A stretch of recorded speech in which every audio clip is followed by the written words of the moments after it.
اعوذ باللہ من الشیطان الرجیم بسم اللہ الرحمن الرحیم۔ السلام علیکم ورحمۃ اللہ وبرکاتہ۔ میرے چینل پہ آپ سب کو خوش آمدید۔ ناظرین، آج میں آپ لوگوں کے ساتھ شیئر کروں گی دجال کے بارے میں معلومات۔ قرب قیامت کی 10 بڑی علامات میں سے ایک علامت دجال کا ظاہر ہونا بھی ہے۔ دجال کا فتنہ تاریخ انسانی کی ابتدا سے لے کر انتہا تک کے تمام فتنوں سے بڑا اور خطرناک فتنہ ہے، جس کی بڑائی اور شدت کا اندازہ اس بات سے بھی لگایا جا سکتا ہے ہر ایک نبی علیہ السلام نے اپنی امت کو دجال کے فتنے سے ڈرایا تھا۔ دجال کا تعارف اور اس کی اقسام۔ دجال کا معنی ہے بہت زیادہ جھوٹا شخص، کیونکہ دجال بھی حق کے ساتھ باطل کو ملا کر جھوٹ بولے گا، اس لیے اسے دجال کہا گیا ہے۔ یہ اولا خود کو مومن ظاہر کرے گا اور لوگوں کو بلائی کی طرح بلائے گا، لیکن پھر نبوت کا اور آخرکار خدائی کا دعویٰ کرے گا۔ مشہور ہے کہ اس کی اصل یہود سے ہوگی۔ حکیم الامت مفتی احمد یارخانی نعیمی رحمۃ اللہ علیہ فرماتے ہیں، دجال دو قسم کے ہیں، چھوٹے اور بڑے۔ چھوٹے دجال بہت ہوئے اور ہوں گے۔ ہر جھوٹا نبی، جھوٹا مولوی، صوفی جو لوگوں کو گمراہ کرے وہ دجال ہے۔ بڑا دجال صرف ایک ہے جو دعویٰ خدائی کرے گا۔ عقیدہ۔ امام محمد ابن احمد رحمۃ اللہ علیہ فرماتے ہیں، دجال اور قرب قیامت اس کے ظاہر ہونے پر اعتقاد رکھنا برحق، اور یہی اہل سنت بالعموم فقہائے کرام اور محدثین کا مسلک ہے۔ دجال کا حلیہ۔ مختلف احادیث میں دجال کا حلیہ بتایا گیا ہے۔ ان تمام کو سامنے رکھنے سے دجال کا جو حلیہ سامنے آتا ہے وہ یہ ہے کہ دجال ایک جوان مرد ہوگا، دراز قد اور ایک آنکھ سے کانا ہوگا، اور کانی آنکھ ایسی ہوگی جیسے پھولا ہوا انگور ہو، جبکہ اس کی ایک آنکھ خون آلود ہوگی۔ اس کا سینہ چوڑا اور ذرا سا اس کے اندر کی طرف جلسا ہوا ہوگا۔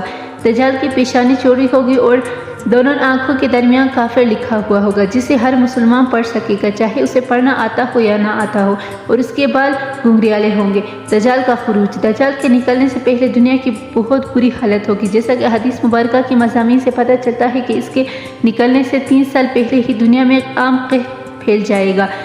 پہلے سال آسمان 1/3 بارش اور زمین 1/3 پیداوار روک لے گی، دوسرے سال آسمان 2/3 بارش اور زمین 2/3 پیداوار، جبکہ تیسرے سال آسمان ساری بارش اور زمین ساری پیداوار روک لے گے، حتیٰ کہ آسمان شیشے کا اور زمین تانبے کی ہو جائے گی۔ اس خوش سالی کے سبب تمام چوپائے ہلاک ہو جائیں گے، فتنے اور قتل و غارت گیری عام ہو جائے گی، آدمی ایک دوسرے کو قتل اور جلاوطن کر رہے ہوں گے۔ تب دجال مشرق کی سمت ایک اسبان یا خراسان نامی شہر سے نکلے گا۔ فضائی قحط کے علاوہ علمی اور روحانی قحط بھی برپا ہوگا۔ دین کے سلسلے میں لوگوں میں ذوق پیدا ہو چکا ہوگا، علماء اور دیندار لوگوں کی قلت ہوگی۔ زمین پر قیام کی مدت اور چکر۔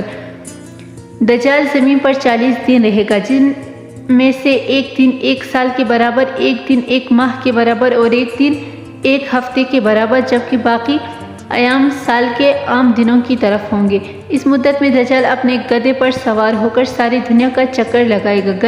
گدھے کا جسم اتنا بڑا ہوگا کہ دونوں کانوں کے درمیانی فاصلہ 40 ہاتھ کے برابر ہوگا، اور اس کے گدھے کی رفتار کا یہ عالم ہوگا کہ 1 قدم اٹھائے گا تو 1 میل کی مسافت طے کرے گا، اور زمین کا کوئی میدانی، صحرائی اور پہاڑی علاقہ ایسا باقی نہیں بچے گا کہ جہاں وہ نہ جائے۔ البتہ مکہ مکرمہ اور مدینہ طیبہ پر فرشتوں کا پہرا ہونے کی وجہ سے ان میں داخل نہ ہو سکے گا، بلکہ مدینہ کے باہر دلدلی زمین میں پڑاؤ کرے گا، اور مدینہ پاک میں زلزلے کے 3 جھٹکے آئیں گے، جس کی وجہ سے ہر کافر اور منافق مدینہ سے بھاگ نکلے گا اور دجال سے جا ملے گا۔ اس روز مدینہ پاک ہر منافق اور فاسق مرد و عورت سے خالص و پاک ہو جائے گا، اس لیے اس دن کا نام یوم الخلاص بھی ہے، اور بعض روایت کے مطابق بیت المقدس اور کوہ طور پر بھی نہیں جا سکے گا۔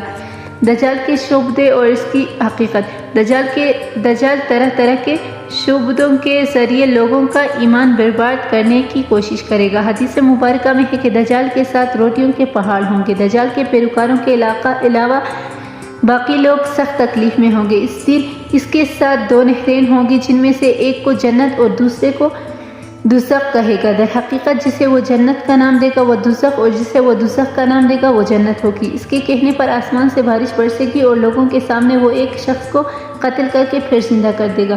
دجال کی موت۔ دجال کے فتنوں کی وجہ سے اہل ایمان سخت پریشانی اور تنگی کے عالم میں بھاگ کر دخان نامی ایک پہاڑ میں پناہ لیے ہوں گے، لیکن دجال ان کا پیچھا کر کے پہاڑ کا گھیرا کر لے گا۔